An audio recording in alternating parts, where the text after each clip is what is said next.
Hey there, hi there, ho there, it's Wispipedia. I'm sure you've been hearing a lot about Monster Hunter Rise Sunbreak. It's kinda huge. I've been playing a lot of it, and honestly it's been a wonderful time. But I know that Monster Hunter has a lot of stuff that makes it hard to really get into the game for newcomers.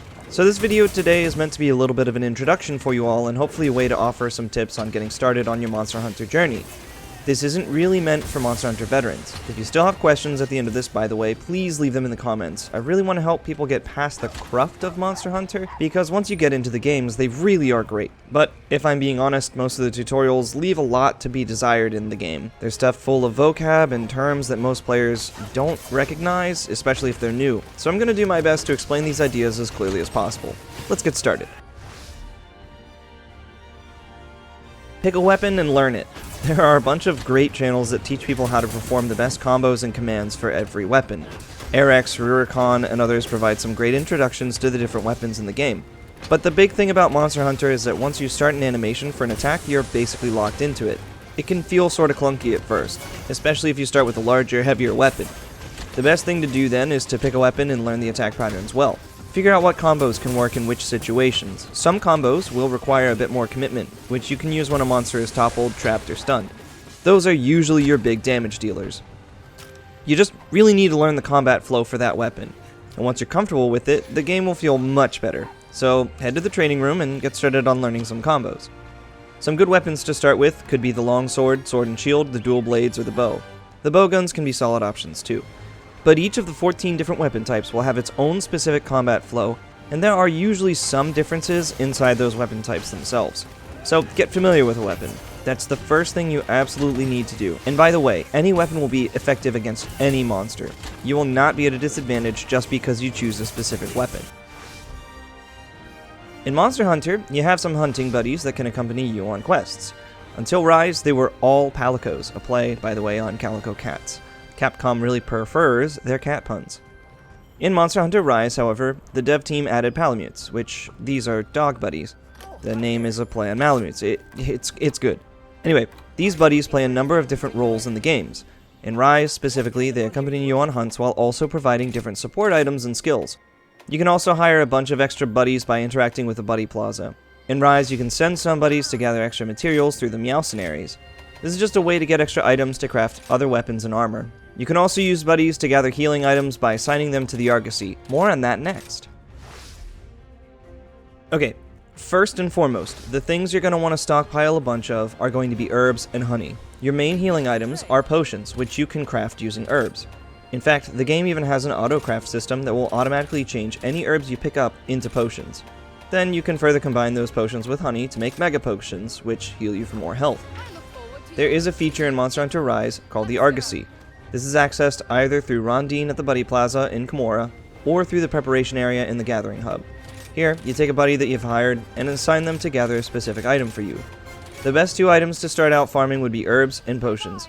Build up a stockpile of these, as you'll be using them to craft a lot of healing items. You may also want to get nullberries, which will negate most of the different blights and afflictions that are in the game as well.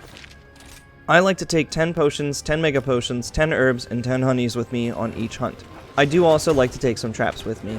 You can combine trap tools with either thunderbugs or nets to create shock traps and pitfall traps.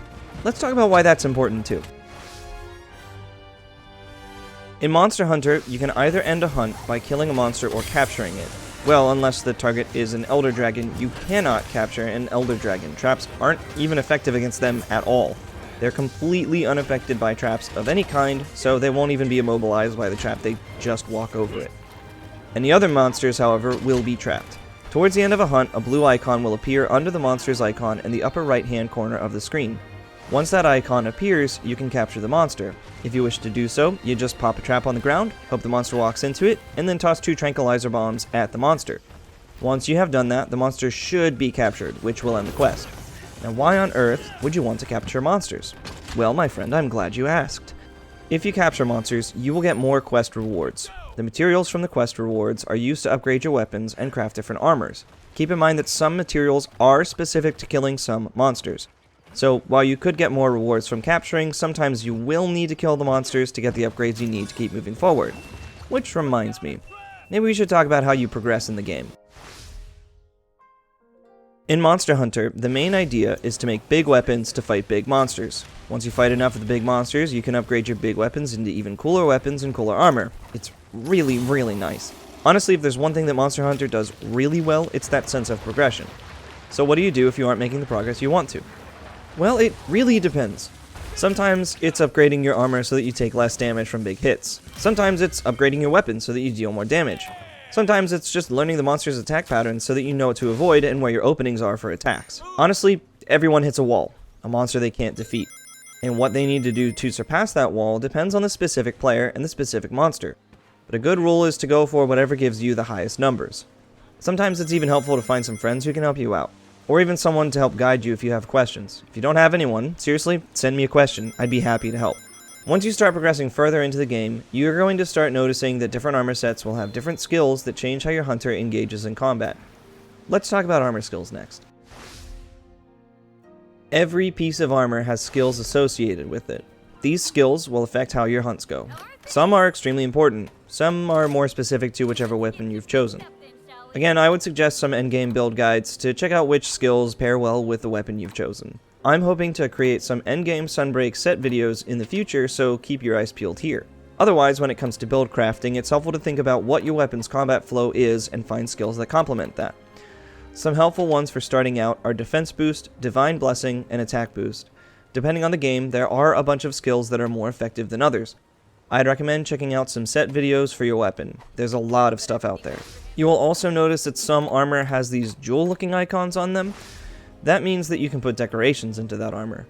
Decorations in Rise are craftable, and they will give you an additional level in the associated skill. Other games have had different systems for them. In World, for example, the decorations were randomized drops at the end of a quest. When it comes to build crafting, the decorations are there to help give you more options to build into.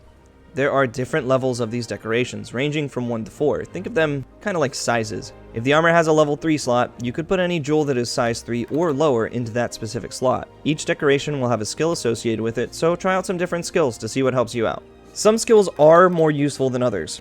Handicraft and Razor Sharp, for example, can be helpful to retain weapon sharpness if you're using a melee weapon. For the ranged weapons, it all depends on which specific one you're using. Oh, you know what? Speaking of that, let's quickly discuss weapon sharpness. You'll notice as you're fighting monsters that your weapon sharpness will decrease as you go. This not only means that your attacks might deflect, but they'll also actually deal less damage. Each weapon displays its sharpness with different colors in the sharpness bar. Each color is its own level. Purple is the highest, followed by white, blue, green, yellow, orange, then red. The higher the sharpness, the more damage the weapon does. Once you realize your sharpness is decreasing, just use the whetstone. And don't sweat if it has a limited number of uses. Ever since World, the whetstone has infinite usage. We used to have to dig and dig and dig for them back in the day. So anyway, it's good to go for a sharp weapon, as they'll deflect less and they deal more damage. Though sometimes a weapon with higher raw damage, more attack will be a better choice. Sometimes it's about having a weapon with more affinity. Affinity, by the way, is the amount of damage a weapon will do on a critical hit. Sometimes you might want to try and get a weapon that has higher affinity. Usually though, whatever weapon has a good mix of these is the best choice. It just depends on the game and the weapon. So, yeah, there's a lot to these games. They're pretty dense, and I'm sure I didn't answer all the questions you probably have about the games in this video. But I promise you that there is a lot to love about Monster Hunter if you can get through all of the frustrating parts. If you want to learn more about Monster Hunter, I do have a series called Monster Hunter Mechanics, which I will be adding to soon. Also, if this video helped, like and subscribe. And leave a comment about any questions you may still have, as I'd love to continue helping out newer players. That's like my entire goal here. Hey, thanks for watching this video. I hope you enjoyed it. My name's Wispopedia, but you can call me Wisp. Do the usual YouTube things, like and sub, and follow me on the other socials linked below. You can catch me streaming on Twitch as well. If you still have questions about Monster Hunter, join my Discord, Wispopedia's Gathering Hub. We have a bunch of Monster Hunter fans there and various channels to discuss different aspects of the games. There's even one for specific questions. Also, consider joining the Dojo Discord. Dojo is a great community full of awesome people. I love it there and I think you will too. Thanks for watching, and make sure you drink your water, take care of yourself, and get some good rest. And I'll catch you next time.